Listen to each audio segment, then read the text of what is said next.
Hi guys! Good morning, good morning, good morning, good morning, good morning sa inyo guys! Nandito na naman ako ulit sa aking gagawing video para may bigay ako sa inyong idea guys. Tingnan niyo yung paglalakad-lakad ko dito guys. Tingnan niyo yung panahon. Kahit bumabagyo guys, hindi ko yan sinusukuan. Laban lang ng laban. Bagyo lang yan, hindi niyan pwedeng harangin ang mga pangarap natin pagdating sa mga ganito. Yan, kahit anong panahon yan, kung ano-ano man yan, maglakas man ang ulan, malakas man ang hangin dyan, sige lang. Fight ka lang dyan, hindi niya pwedeng harangan kung ano yung pinaglalaban mo sa buhay, di ba? Okay. So guys, as usual, samahan nyo ako ulit dito guys. Nandito ako ngayon sa aming pamilihan, sa public market. So as usual guys, dito na naman ako. Inuuna ko na naman bilhin yung mga pangailangan ko sa tindahan. So ayan, konti lang naman yan. So, yung ipapakita ko sa inyong idea guys na lulutuin natin ngayong tanghalian, yung parang iaayon ko rin to sa yung sarap na pagkain sa panahon, ng lamig ng panahon natin ngayon. Yan. So, ayan. Ayan na nga, yan, nagbabayaran na dito sa aking mga pinamili, sa aking mga kailangan sa tindahan.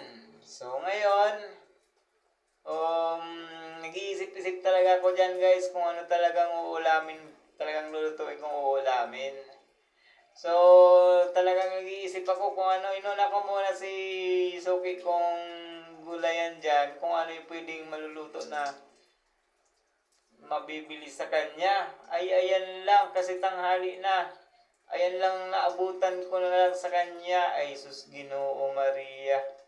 So nagkwentuhan pa kami dyan para lang magkaroon ako ng idea kung anong uulamin. Sabi niya, ayan to may talong, mayroong upo, mayroong ano. Sabi ko, dami ko na nakaraan ng talong na puro mga inulam namin. Tapos mayroong upo daw. Sabi yung upo, hindi ko naman maisip kung ano yung isasahog. So, sabi ko, babalikan kita dyan ate. Titingin-tingin lang muna ako sa isda. So, pumunta ako dyan sa isdaan. Bali, sa pag-iikot-ikot ko dyan, talagang grabe, ang hirap mag-isip talaga ng maluluto. So, ikot ako ng ikot dyan kasi kailangan kada hiliran yan, titingnan mo yan para lang makakuha ka ng idea kung ano yung lulutuin mo. So, ang nangyari dyan, sa kakalakad-lakad ko dyan, ayan, napunta din ako dyan sa, ayan, yan, bangus na yan. Sabi ko, total malamig ngayon at paborito din naman to nung isa kainin. So, bangus na naman ang binili ko.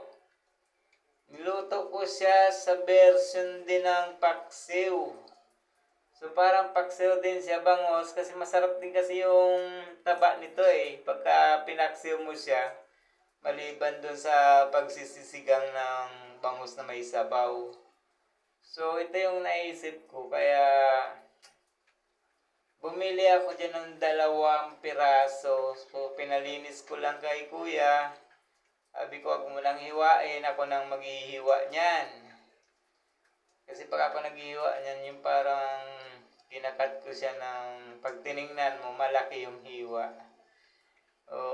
Pwedeng ganun yan. May mga sikreto tayo dyan. Ayan, ninilinis na ni kuya yung aking napili. Medium size kasi yan, hindi naman maliliit at hindi naman sobrang laki. Medium size lang naman yan, tapos 2 lang kami kakain. Edi, ako ako na pinalinis ko lang sa kanya, pinatanggalan ko ng bituka. So, ayan. So, bali yan guys, dalawa lang siya. Bali, lulutuin ko siya sa paksiw. Pero yung paksiw ko ngayon guys, mayroon siyang gulay na talong. Nilagyan ko siya ng talong para dagdag busog din sa laman ng tiyan natin yung gulay. So, yan. At inabot na sa akin at nagkabayar na. Oh, yan na. So, sukli na lang ang hinihintay ko dyan para mabalikan ko si ating suki ko sa gulayan. So, yung binalikan ko doon is yung talong. Ayan. At ang kagandahan na naman nito, si ate nagpadala na naman sa akin ng 2 balot na hiniwa-hiwa na ampalaya.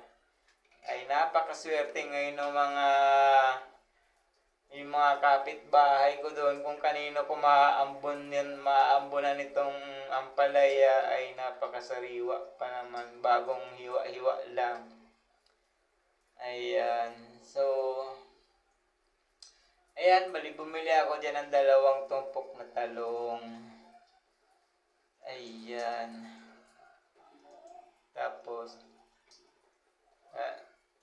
Tapos nainggan nyo pa nga ako niyan doon sa tinapay. Napabili din ako ng 1 balot. Ayan. Kita nyo na. O, diba? Ayan. So, yung 2 balot, dami-dami ko na namang bit-bit dyan. Yung magic bag kong green, punong-puno na naman ng laman. Kaya napakaswerte nung mapapagbigyan ko ng gulay na ampalaya. Kasi sabi ko sa sarili ko, pag may mga galing dito na binigay sa akin,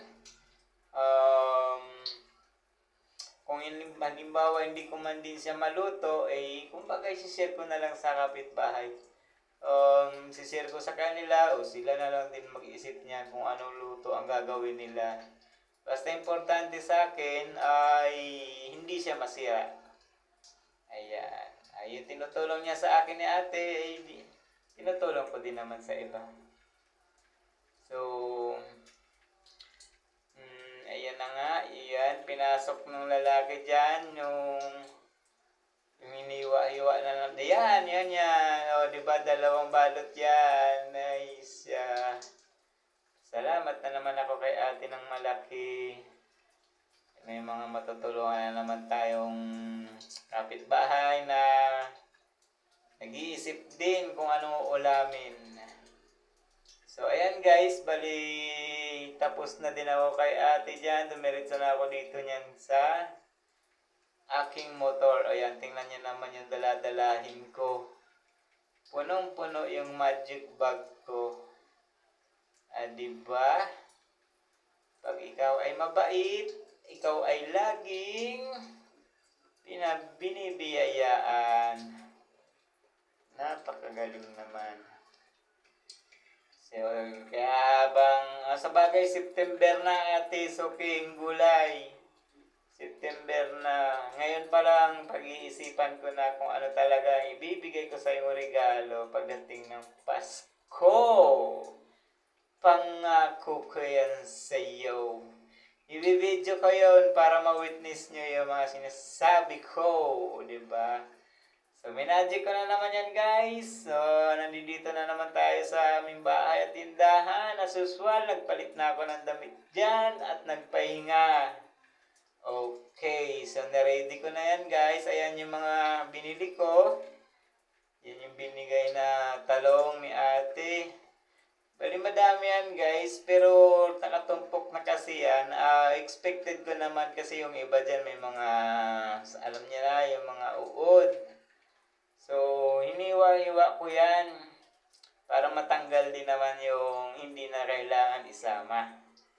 So, ayan yung bangos guys, ayan yung gulay, ayan yung mga rekadong kakailanganin lang natin. Ayan, so nahiwa ko na guys, ayan yung lahat ng talong. Bali, nakuha ko dyan. Ayan, bali isang parang walang malaking mangkok. O, di ba? Ayan. So, gagawin ko siyang paksiw na bangos, guys. Kasi masarap yung taba nitong bangos pag pinaksiw. At sasabayan ko pa ng gulay na talong. Ayan. So, as usual, guys, yung proseso ko sa pagpaksiw is same lang naman sa pagpaksiw ko dun sa mga tilapia. Yung proseso niyan, parehas lang din. Basta, tansya-tansya lang sa pagdating sa asin.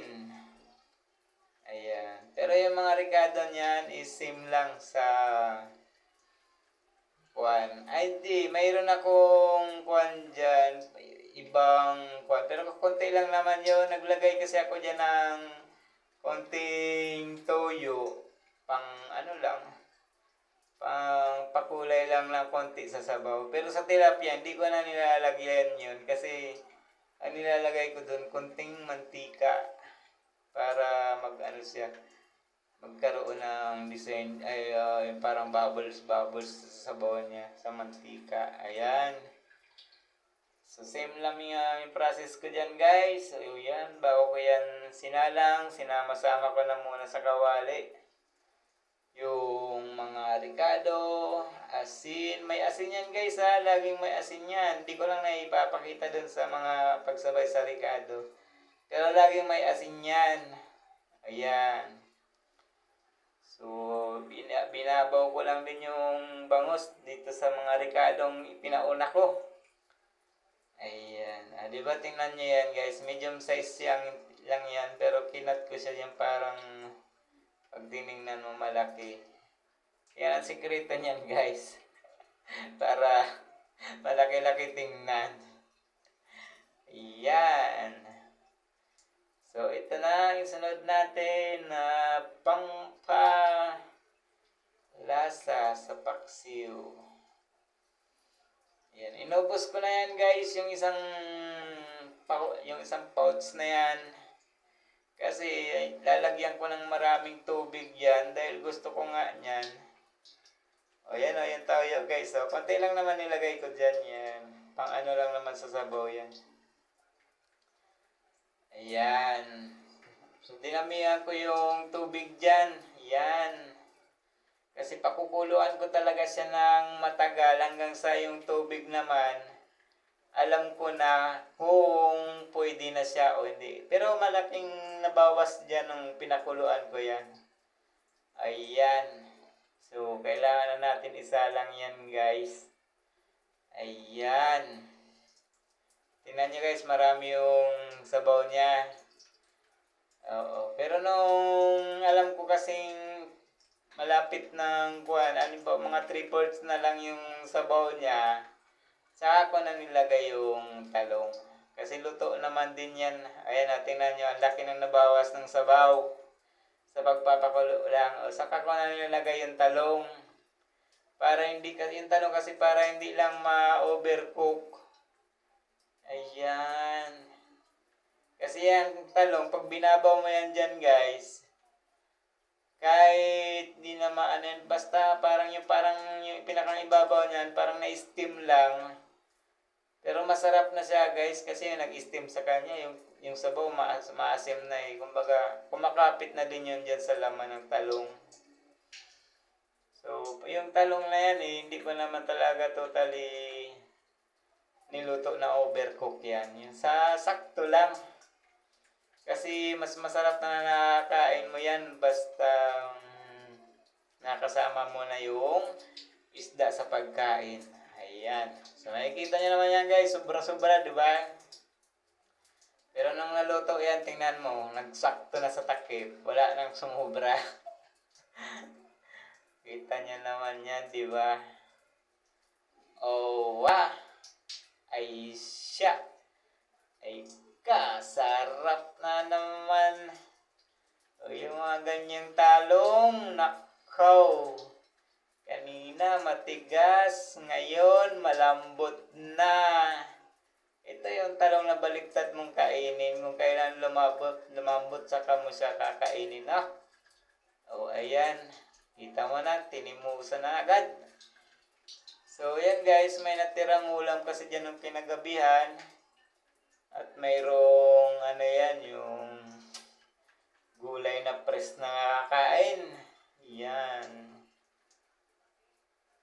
Yan, so, ay, kasarap na naman ang pagkain ko dyan. O, diba? Yung torta niyan guys, talong din yan. Talong na may giniling, o. Diba, puro may talong ang mga kinakain ko ngayon. Kasi ang talong mura. Kaya minsan, napapagdiskartihan na lang para lang makakapaglagay ng gulay sa inuulam. Ganyan. Kung ano yung murang gulay, doon kayo bumabakbak para yung pagkain nalalagyan ng ulam. Oh, susunod ko sa inyo ipapakita guys na idea. Oh, isda din naman din siya. Isda siya na pinaksiw ko sa gata. Yung malaking isda. Oh, di ba? Ay, naku, grabe. Sinahugan ko na naman siya ng mga gulay. Ay, kasarap na naman yan. Oh, kaya itong paksiw nga, oh, di ba? Ay, ang sarap niyan. Yung kinuha kong party dyan, yung dalawang ulo yan eh. Oo, kailangan ko kasi siyang i-magic para hindi niya makita kung paano ako kumain ng ulo. Yan, di ba? Pangit kasi ako kumain ng ulo eh. Kaya kailangan hindi niya nakikita para, di ba? Pag nasisip-sip ko kasi yung ulo doon ng isda, parang ang pangit eh. Ang pangit pagka sinisip-sip mo yung ulo. Ang pangit tingnan. Oh, yan. So, tita nyo naman guys. Oh, yan pa. May weight pa siyang nalalaman. Mukhang kinulang na naman guys. Kinulang na naman. Kinulang na naman isang bandyado. May natira lang daw na ulam. Kailangan daw niyang rumisbak ulit. Grabe. Ay siya, sinasabi ko sa inyo guys. Di ba pagka masarap ang ulam na ikaw mismo nagluluto, ay nako, pati ikaw napapasarap sa subo. Oh. Tapos, yung ulam mo, ulo pa, sinusubo mo na yung ano, tapos sinisip-sip mo pa yung ulo ng isda. Ay, kasarap talaga.